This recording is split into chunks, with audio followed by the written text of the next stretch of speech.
So, lately I've been playing this game called Survivalist Invisible Strain, and after many hours of playing, I decided to show you guys the build I use to start runs and why I choose these stats.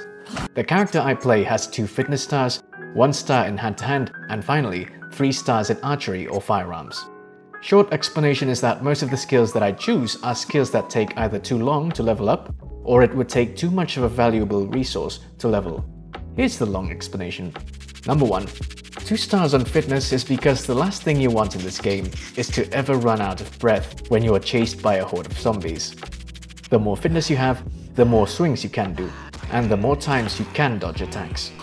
Besides using footwork, dodging with the space button is the other most fatigue-efficient way to avoid zombie attacks in this game.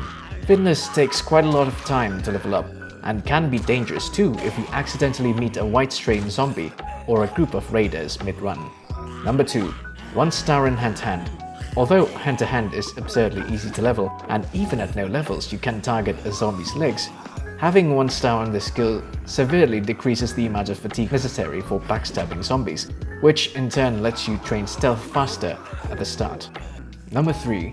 3 stars in Firearms or Archery because ranged weapons are king when it comes to human versus human fights and can save you when you are surrounded by zombies.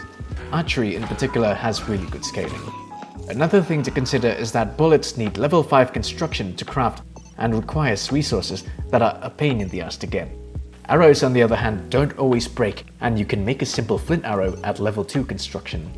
Unless you have the workforce that can supply you with bullets, I highly suggest not trying to grind the firearm skill and just try to find firearm magazines to improve your lock-on time and range. I usually grind medicine by knocking out a zombie. After that I proceed to pummel and bandage said zombie repeatedly until it dies. For construction I simply find a toolbox and repeatedly build, then demolish whatever that I can make at the skill level I'm on. Constitution can be increased early on with rabbit meat since they are not that nourishing but has the same constitution increase as deer meat. Farming is not hard to raise, but I'd rather not waste seeds through planting level 0 crops since they're really valuable at the start and can be hard to get if you don't find survivor bases. Cooking can be raised rather quickly if you manage to kill enough deer, and while you can raise it through skinning zombies, it's somewhat impractical to do it in this manner. As for the outfits, I highly suggest getting sunglasses and whatever vision increasing hat that's available since these help you to spot enemies and NPCs on the map. Go with the outfit you want, since outfits can be easily scavenged off zombies anyway. When it comes to gear you start with, at normal and below, I find that as long as you have a hunting knife to backstab enemies with, you can pick whatever you want with the rest of the points really. At hard difficulty, I find that the scarcity of resources and my bad luck with getting survivor bases made me get hunting knife, bow and 20 arrows. After finding a bag, an axe and a piece of flint plus grinding stealth levels through assassinations, I immediately go find a deer hunting spot, or if I'm lucky, get 2 cooking books so I can skin rabbits.